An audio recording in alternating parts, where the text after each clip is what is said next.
Welcome to Everything Co-op, bringing you information on how cooperatives can help improve your quality of life. This show is being sponsored by the National Co-op Bank, NCB. The NCB is dedicated to strengthening communities nationwide for the delivery of banking and financial services for the nation's cooperatives, their members, and other socially responsible organizations. For more information on the power of community ownership, visit ncb.coop. That's ncb.coop. Now stay tuned for your host, Vernon Oakes. Good morning, everybody. This is Vernon Oakes. Welcome to Everything Co-op. I hope you're having a great Thursday. It's a beautiful, beautiful day. Hot in parts of the country. I'm in California. It's not too bad out here, but it's early. And this morning, though, we have from North Carolina, Emily Nell. Good morning, Emily. Good morning. How are you, Vernon? I am great. How are you doing this morning? I'm doing fantastic. Thank you. So you're with the Cooperative Council of North Carolina. What is that? What is the Cooperative Council of North Carolina? Well, let me tell you, Vernon, I get that a lot, and I could talk your face off about what it is, but we are an association of all different cooperatives. We educate, connect, and promote the cooperative business model, but more so, we are really driving home the idea that cooperatives give access to people to services, products, and things that we need to solve problems for. And we really work together. We make decisions together. We teach people how this cooperative business model is amazing. How the cooperative business model is amazing. And you said all types of co-ops. Give us some examples of what types of co-ops you're talking about. Sure thing. So we have credit unions in our membership. Credit unions are cooperatives. We have electric utility cooperatives. We have telephone cooperatives. We have food cooperatives. We have agriculture cooperatives. We have insurance mutuals. We have marketing cooperatives. And we have a lot of other organizations in our membership that are cooperative supporting organizations. So whether they provide services or products to cooperatives, that's our membership, well, a lot of them. Okay. So you just described the 4 different types of co-ops with examples. And let me quickly say, if a co-op is owned and controlled by the employees, it's called a worker co-op. It could be any type. If it's owned and controlled by the people that buys and uses the products or services, those are consumers. It's called a consumer co-op. And there you have housing co-ops, credit union, food co-ops. And a food co-op could either be owned by the employees, the worker co-op, or the consumers. And then in farmers, and you have farmers down in North Carolina, they could come together, either individuals or businesses, and create a business called a purchasing co-op that purchase whatever they need. Normally get a better price, a better product, because the employees of that company knows the vendors and the products that they want to buy. And these farmers could also come together and do marketing, or producer co-op, they're called, like Cabot Creamery, Land O'Lakes, Ocean Spray.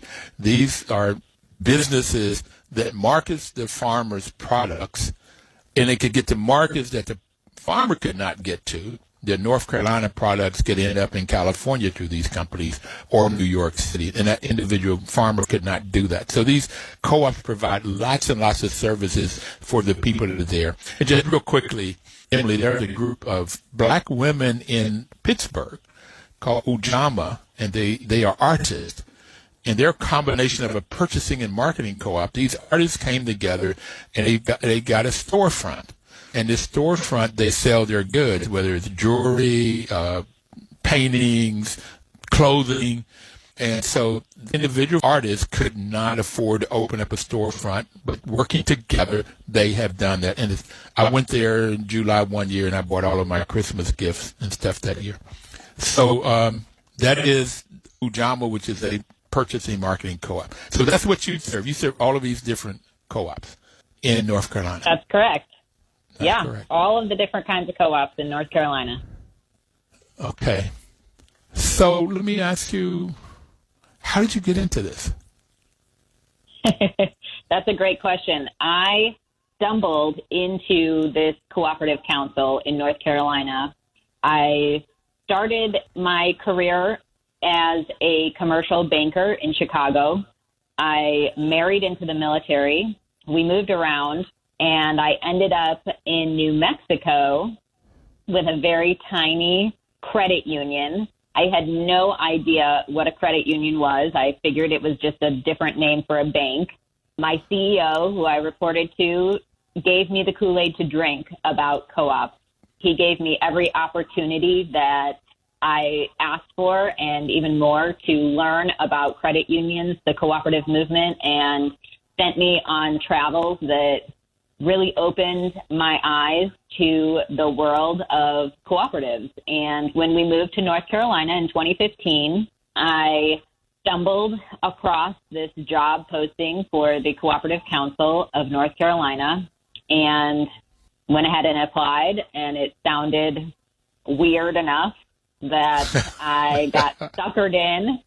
And now I love it. I love everything about serving my cooperative members and working with them to develop education around cooperatives. I love all the programs that we offer and the people that I get to meet. Cooperators are amazing people. So if you're out there in the world, if you stumble across a cooperative, those people are going to be pretty awesome people. So I've just been really blessed to fall into this world. Okay, you just fell into it as I did, but I was in my 40s, maybe late 40s before I learned about co-ops. And I've had people on the show that, particularly if they lived on a farm, their families may have been into 5 co-ops, and they would be in meetings, and sometimes meetings were in their home. Same thing for credit union people.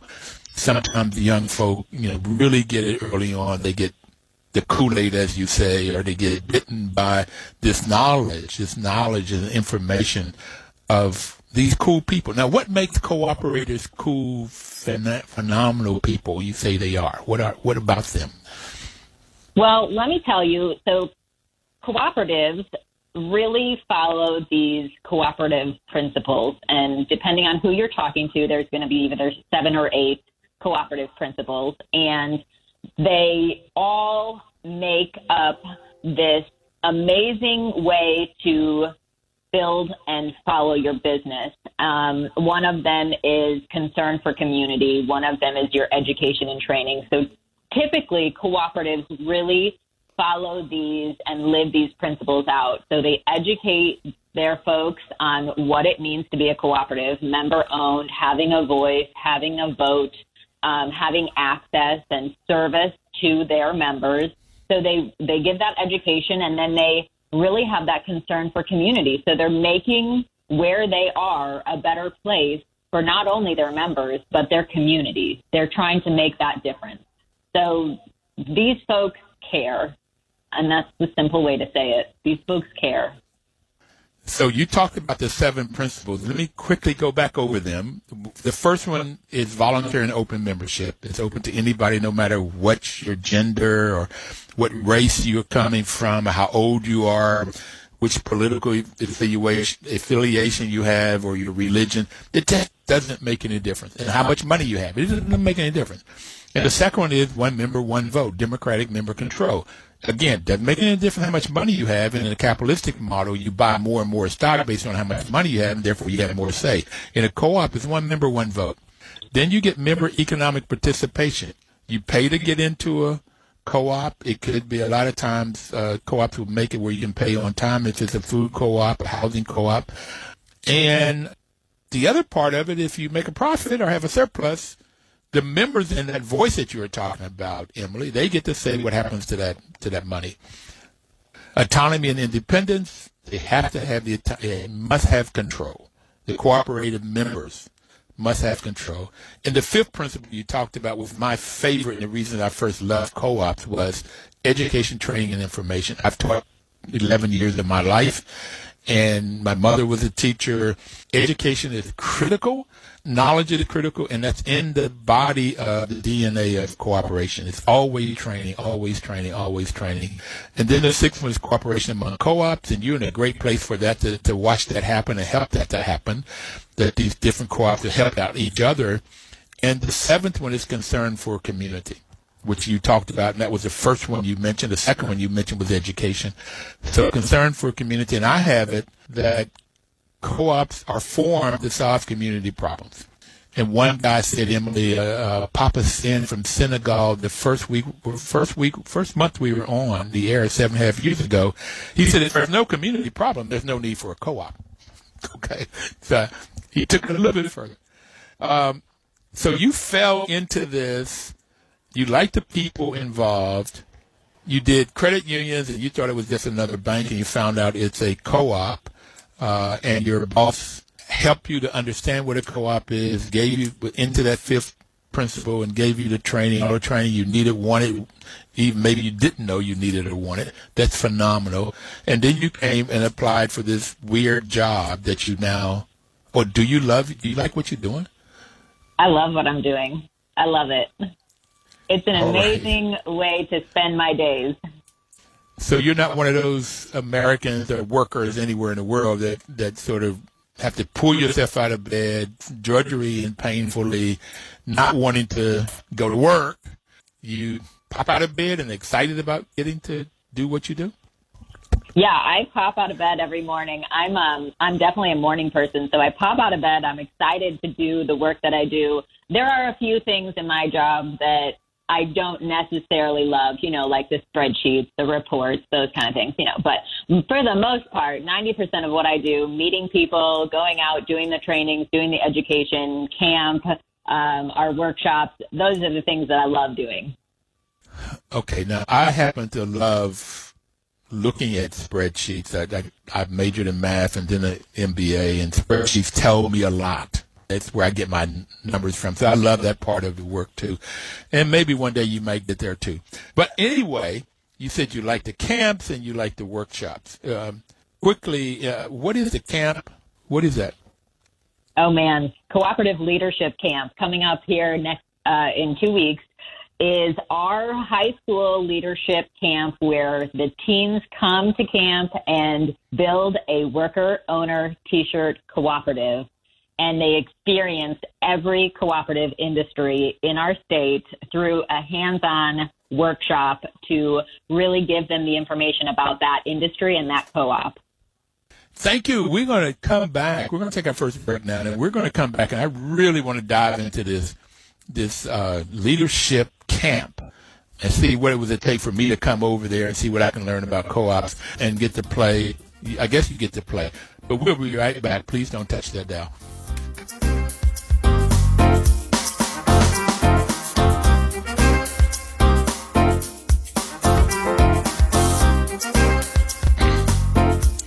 Welcome back, everybody. This is Vernon Oakes, and the program is Everything Cooperative. And this morning, we have Emily Nell on, and she is from North Carolina, the Cooperative Council of North Carolina. So this morning, we're talking about this camp. That's what we were talking about before we left, this cooperative camp. And you said it's for teenagers. So who can come to this camp? It's in 2 weeks from now. Okay, it starts 2 weeks from now. Okay. Who's in this camp? So this is our 84th year doing camp, and typically we are in person at camp. This year is a virtual program, but in normal times, our cooperative members and some of our non-cooperative members actually sponsor, so they pay for teens to come to camp with us.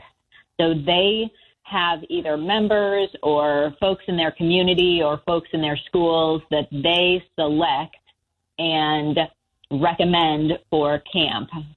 And then the teens apply and get the approval with the recommendation to attend camp. So they get to come, the students get to come for free, and the cooperatives get to send teens that are outstanding teens or teens in their community to come to camp. So your members, the cooperative members from all of these different segments that we talked about, these 4 segments, they go into their community. They know people. They select a teen to come to camp, and then they sponsor that team.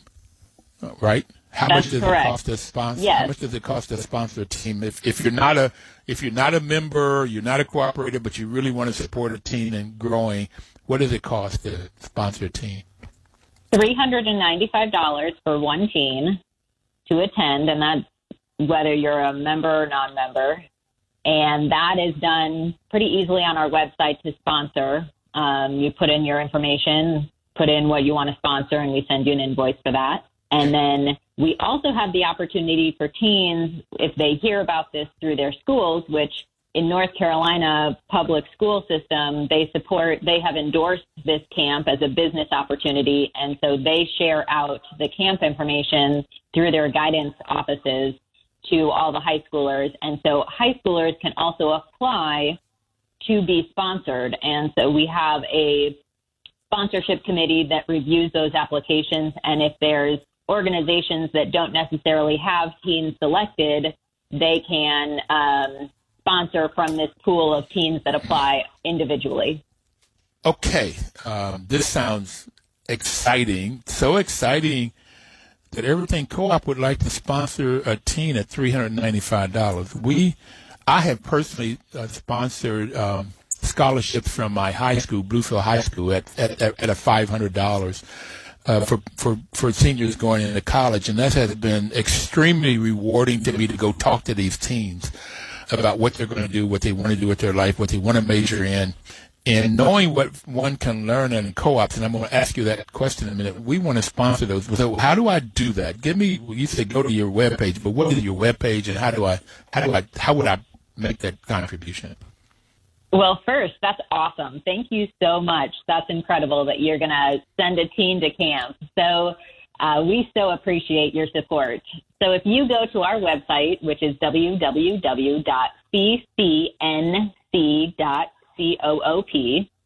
ccnc.coop,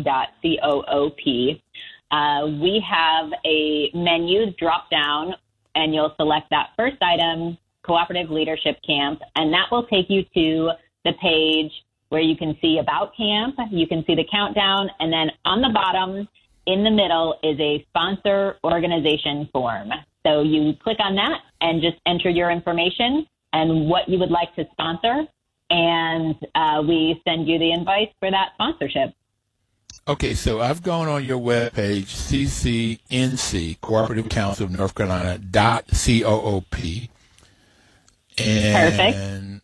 And then these three little lines on the right-hand corner, I clicked on that, and that took me to Cooperative Leadership Camp to educate, connect, and promote our future leaders. Okay. See the video, and then I don't see donate in yet.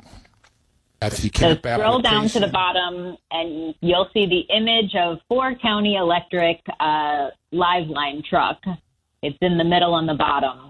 And this is one of the activities that happens in camp. Our electric cooperatives trailer in a full-size live line demonstration, and they hook it up to a generator, and they typically will let the teens try on the gear and then blow up a hot dog, which in essence shows you what's happening if you touch a live line with your finger. Okay, so I want a suggestion. That is too hard to find. And I would make your suggestion is on that Cooperative Council of North Carolina, when you click on that, or even before that, you do not have a donate button or a sponsor button. Ooh, we got to get that. Yeah, I it's too difficult, but I got it. I go to ccnc.coop. I click on, that's your home page. On your top right is 3 buttons. I click on that. Then the first thing up is Cooperative Leadership Camp. And I click on that, and then I've got to go down and find a picture. Okay. I would say right up in there where it says Cooperative Council of North Carolina, or under that 3 dots, you'd have a sponsor button that stands out and is clear and easy, my recommendation. But then I've got to go to the bottom, and you say, and I went past this truck. I went past all those pictures looking for a button And I see the truck, and I see it says sponsor organization form, and then under that it says sponsor a teen or a camp to sponsor a teen or a few to attend camp. And so that's when I clicked on that, and it takes me to that form. Too difficult. I'd like it simple. I'm trying to give you $395, and I don't want you to make it hard for me. So got it. I will get that updated with my web developer. So I would suggest we go back to this, and I'll fill this out over our next break and tell you if there's any more difficulty when we get back on the other end of it. I love what you're doing, and I wish I could come to camp. So this is a virtual camp. How is that going to work? Let me tell you about the logistical nightmare of camp. But really, it's going to be awesome. So we have 67 teens right now that will be attending virtual camp, and next week they will all receive a pre-camp co-op box. And so it will be all the materials that they need for camp, and it will have some trinkets that they will need because the first activity we have on the docket is a virtual cooperative escape room. So they will all be in small groups working together to escape the cooperative room, and they will all need trinkets or items or clues from their box that they're receiving to understand the cooperative industry, the types of cooperatives, and to escape their virtual room. So that'll be the first thing up, which will really educate them on what a cooperative is. Fantastic. What happens after that? I know what a co-op is. I got some examples of that. Yeah, so we go into our camp activity, which is primarily the teens building a worker-owner T-shirt cooperative. And so when we're in person, the teens divide up into departments, and they all have a role as a worker-owner in this cooperative. Each small group comes together with challenges and solutions to challenges, presenting these to the other teens. And then because we are a democratic organization, each individual teen votes on each solution. So we have challenges that range from the business plan, the bylaws, the organizational setup, how they are going to contribute to the T-shirt cooperative, the name, the slogan, the logo, all kinds of things that you need to set up a business. They all present the challenges and then vote to create this worker-owner cooperative. All right, so you got 67 out of 70. You can handle 70 students. You've got 67, so there's room for 3 more. If you know of any teens out there, Everything Co-op is going to sponsor 1 teen. You need sponsorship 2 more. You need 2 more people to sponsor $395. I have a preference, if there's such a thing, to tell your group. I would prefer to have somebody that cannot afford the $395. If there's a family member out there or a teen out there whose family cannot afford it, because this is, from my view, co-ops are a way that folks in poverty or where they're working poor or homeless or whatever, that they can get into a co-op and really, with that, I think is the third principle, that there's the economic piece. When they put some money in to start to get in, and then they get a chance to make a living and get profits. That's the way of coming out of poverty. So I don't care about anything else, the gender or the race or the political affiliation, that first principle. I don't care about any of that. But if there's a need, that would be my first preference, is that you'd find somebody that have a need and let them come in on the sponsorship. We'll be right back. Emily, I have more questions about this camp. I'm so excited about it. I'll give some money to it. But we'll talk some more. We'll be right back, everybody.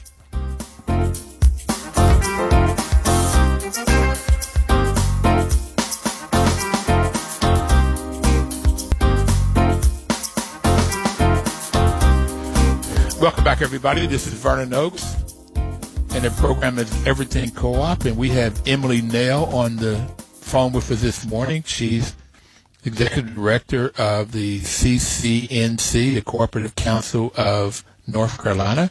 And we were talking about their camp.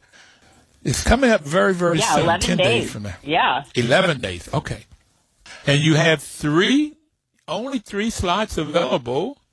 And I had to take care of some other things on the break, so I did not even fill it out. So we'll see how we get that filled out in the next break to sponsor a teen at $395. And if anybody wants to sponsor a teen, or if you would like to go to the camp after we talk some more about it, you find out what is done.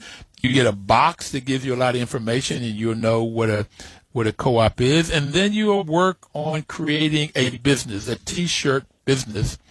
And that's where we left it. And I would like to know, you said that people break into departments. Can you tell us what are those departments? And out of 70 teens, how many people are in each department? How many people is in a group, a team of teens? Well, yeah, typically we have 7 teens, and that's kind of correlation with the 7 cooperative principles, right? So there's two things that are happening there. They each have a principal, and then they also have a department. So in the worker-owner T-shirt cooperative, they have a group that is the board.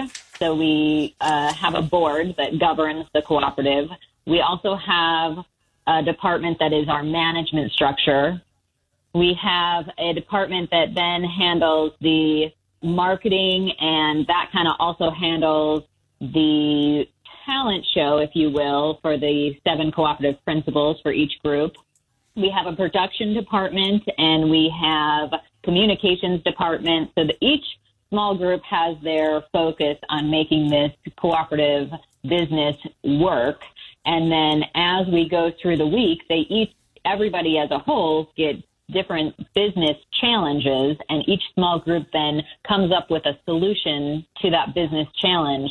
And then each individual camper gets to vote on those solutions. Okay. So as we walk through this, I wrote down 5 different groups. I assume there's 2 more.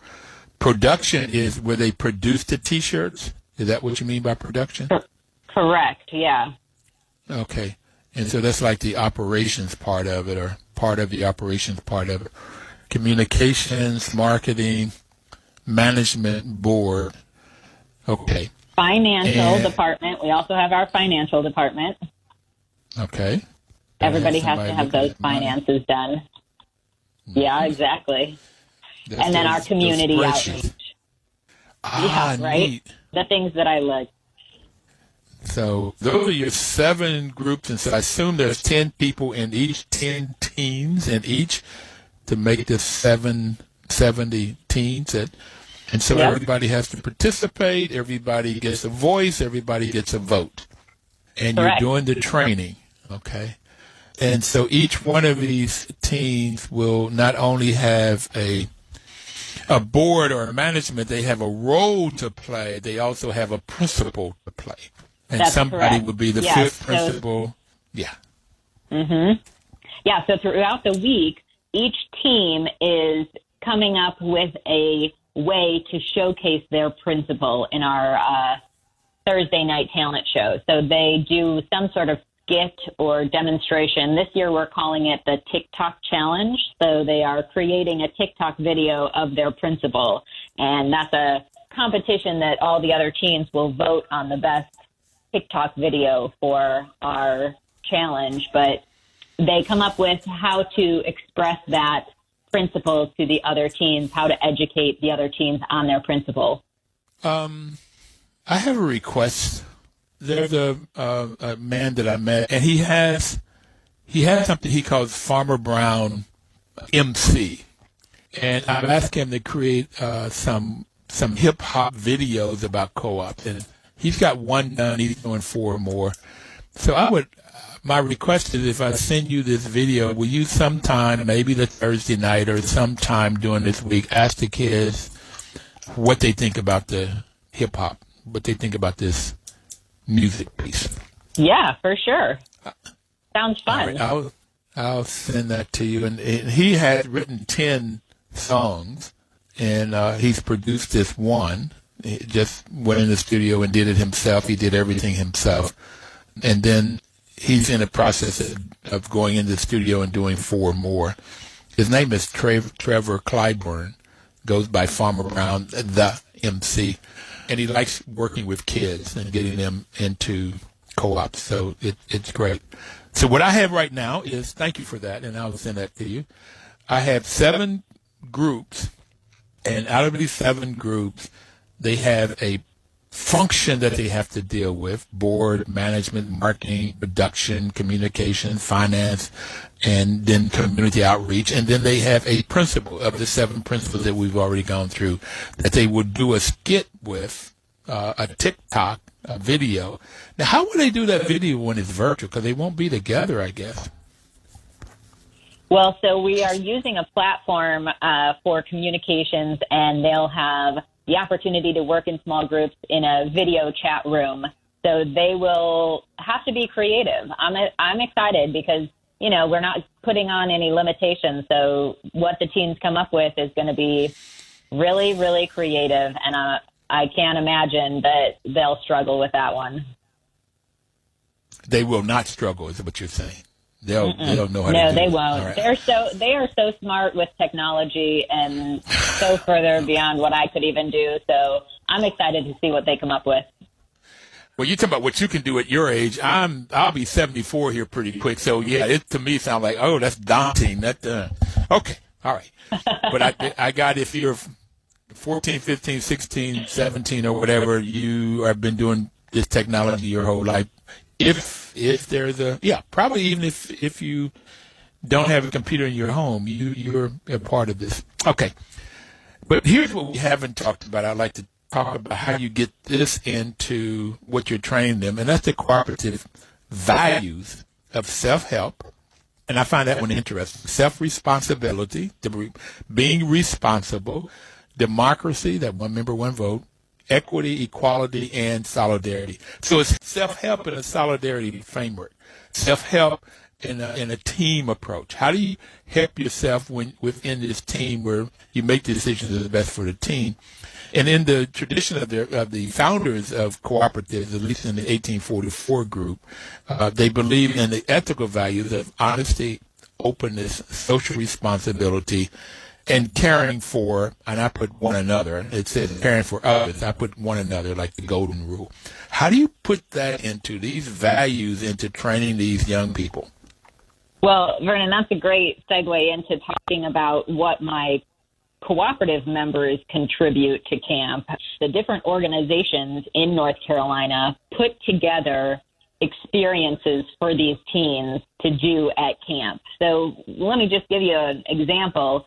Our food cooperatives in our state come in and do a workshop where the teens are learning about what a living wage is, and they have to go through a challenge to understand providing a living wage, what it means to have a living wage, and what it means to make ethical decisions around providing that living wage as a cooperative business. So a lot of these lessons, the self-help, the access, the creating financial and social wealth, resolving conflict without violence, all of these are done through these individual workshops that my cooperatives come in and do during camp. Fantastic. So you were just mentioning some things, solving problems. What do you want these students to get? You got it for a week.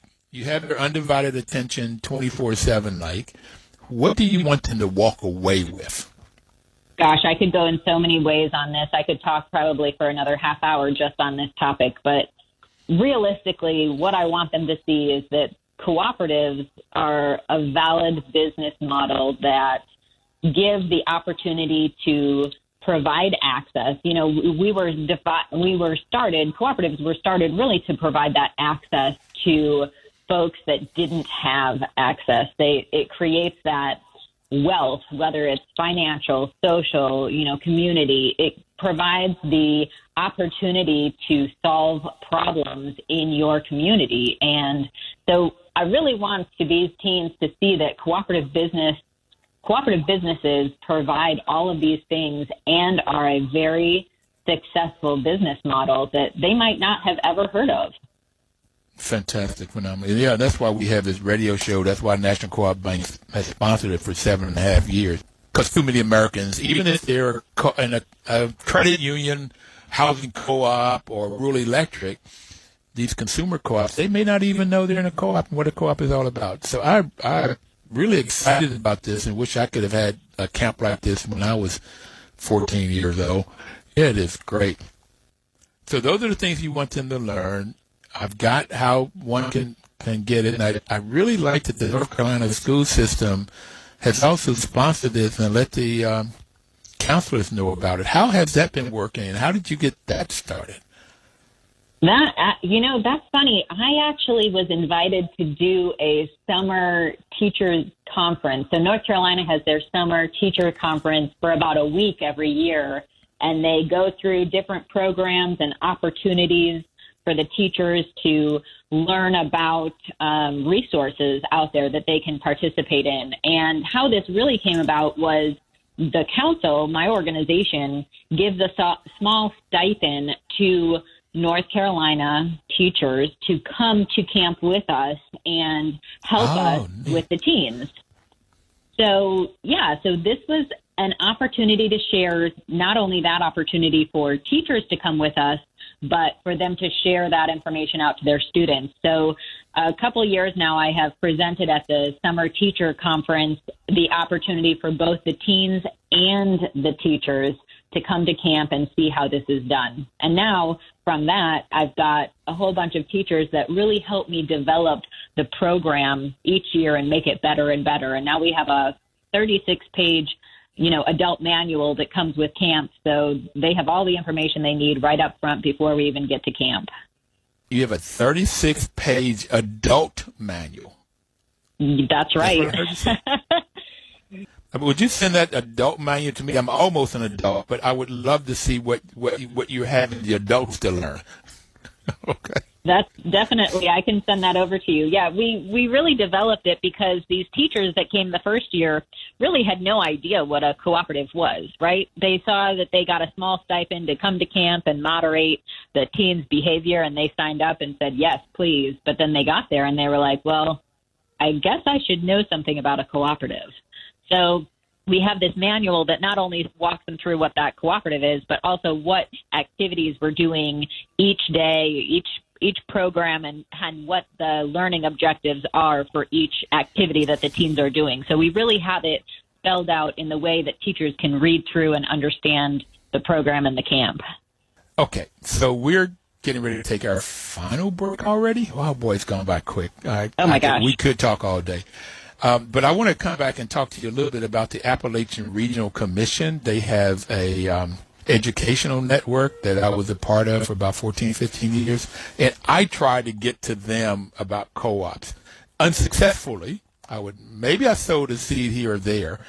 But North Carolina is 1/3 of the state, looks like, is a part of the Appalachian Regional Commission, and that may be a place to get grants for you guys, and it may be a place to get other support and get into their network. I would have loved to have known about you, to have gotten you up in front of these students. Like I say, they'll listen to your smile. All right, we'll be right back. Please don't touch that dial.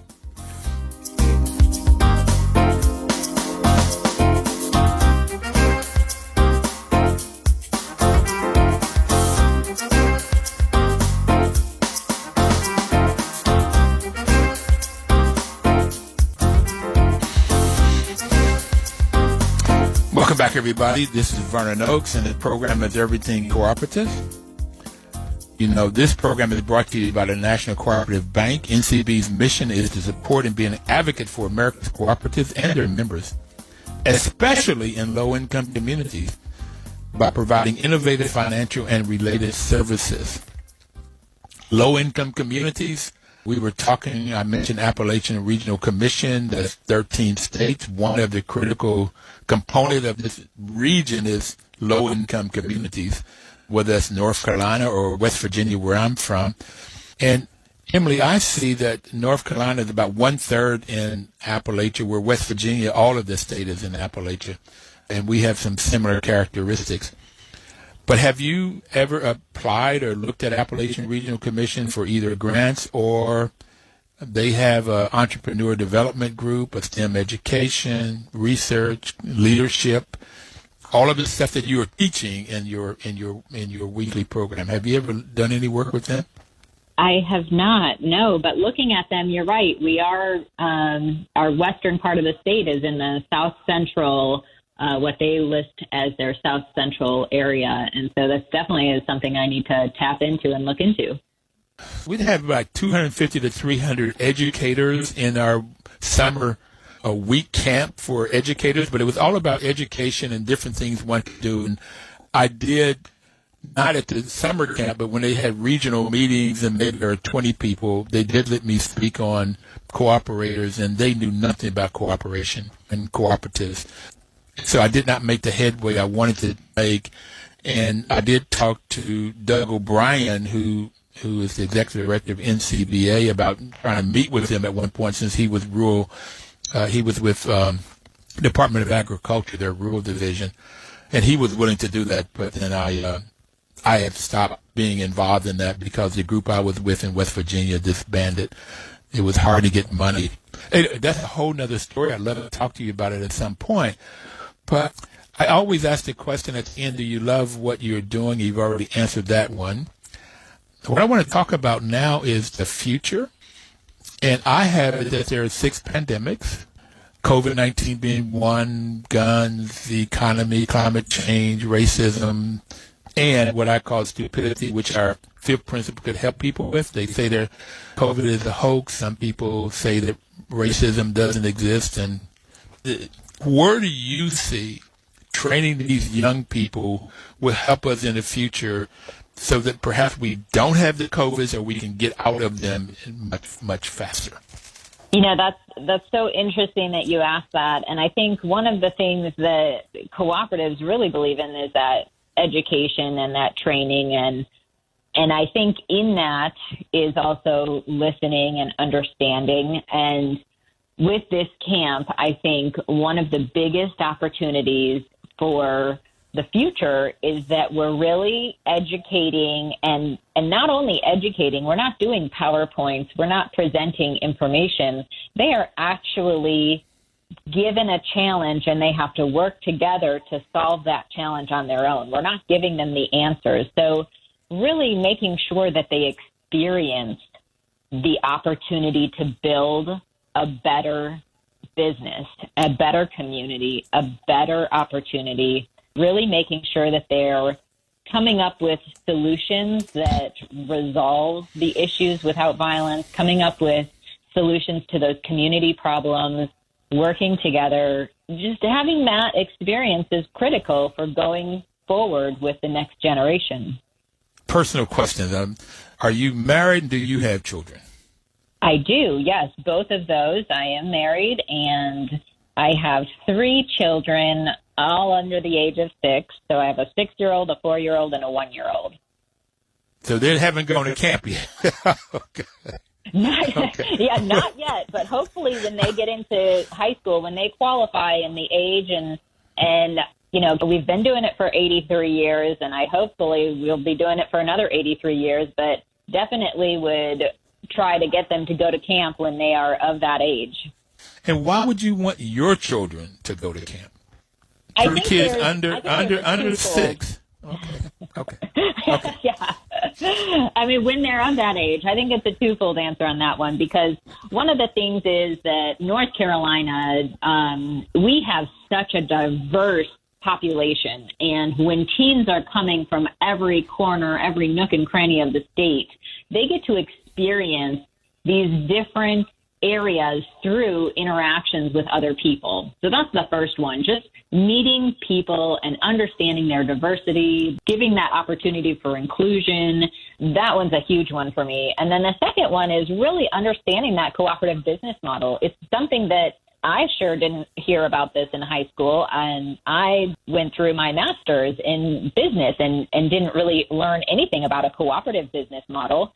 So that was one thing. And then, you know, having that at a high school level, that education in a high school really would have put me on a different track maybe to get involved sooner in the cooperative business model, the movement. I so get it, because I said I'd love to have had this early on. Interacting with other people and the cooperative business model, the inclusion is what you said, having voice and understanding folk is what you want for your children, and that's what you want for other children also to get at a sooner age, as early an age as you can get. I want to find a lady's name and give it to you. She's out of Florida, and she's been trying to get co-ops in schools in Florida. I can't believe it. Judith Turner. She's a Florida CEED is the name of her organization. But she, for the same reason, and she's modeling it after Puerto Rico model. Puerto Rico has cooperatives in their schools from elementary school all the way through college. And I think when I interviewed Judith and Jonathan Rodriguez, Puerto Rico had like 60 different T-shirt-like businesses in their schools. And when you have elementary school students having meetings where they are bored and they're making decisions, you're talking about this experiential learning. And that's what I heard you say. They have the experience of learning. And when I did teach math and marketing, that was a huge part of my teaching, was this experiential learning and getting the kids to do what you do on Thursday evening. They present, and the other kids, I love your mind, because that's what I did. The other kids then grade them, give them feedback. And if you're ever talking about getting a kid to really learn and want to produce, is when they know that their peers are going to do the grading, going to do the evaluating. I love what you're doing. I really do. And at some point, maybe I can find out when you are going to be virtual and I can look in. Maybe that you can invite me for Thursday evening and I could hear that or something. I don't know. We'll see how we get that. Yeah, we'd love to have you join us. And then next year, I am determined to be back in person in 2022. I hope you can come on site with us and see what the teams do and how amazing it is. And I look forward to that. I look for that. To solve problems in the community, how to be successful, how students can individually. Well, let me say it this way. Dame Pauline Green, who was the International Cooperative Alliance president, said on this show that co-ops help people come out of poverty with dignity. And that dignity, and you mentioned having voice. They get a chance to meet other people. They get a chance of being heard, being listened to, and that gives them the dignity, the self-worth, which is more important than financial and social wealth, is self-worth. So, yes, I get all of it, and that's why I would have loved to have my kids and our grandkids. Man, that would be a good idea. They have to be from North Carolina, though, huh? Okay. No, not necessarily. Not necessarily. But our bus doesn't go outside of North Carolina, so they'd have to come on their own. This year is virtual. Right, and this year what's interesting is all of the teams that were sponsored from 2020 when we had to cancel our camp because of the pandemic, all of those teams are now in the program this year just by default, but a couple of them have relocated. So we have a couple from out of state attending our virtual this year. I have 3 grandchildren that fits the age. Okay, we'll see. Listen, we only have a minute or so left. What do you want to leave people with? I've enjoyed this immensely. Well, gosh, what do I want to leave people with? Man, join a cooperative. Join one, own one, and participate in one. I think the cooperatives are an incredible way to create wealth, create diversity, create the personal ownership and the opportunities for the future. And so I just really urge people to get involved and see what cooperatives are all about. Join one, own one, start one, participate in one. That's great. That's why we're having this show. That's why I really enjoy having you on. Also, just real quickly, you have a cooperative business, some other workshops and stuff that you all do for cooperatives. Thank you so very, very much, Emily Nail. Thank you. We look forward to doing future things, and I did not have a chance to put the 395 in. I'll do it right now. Thank you. Thank you very much. Thank you so much, Vernon. Everybody out there, have a great week. We'll see you next Thursday. Live cooperatively.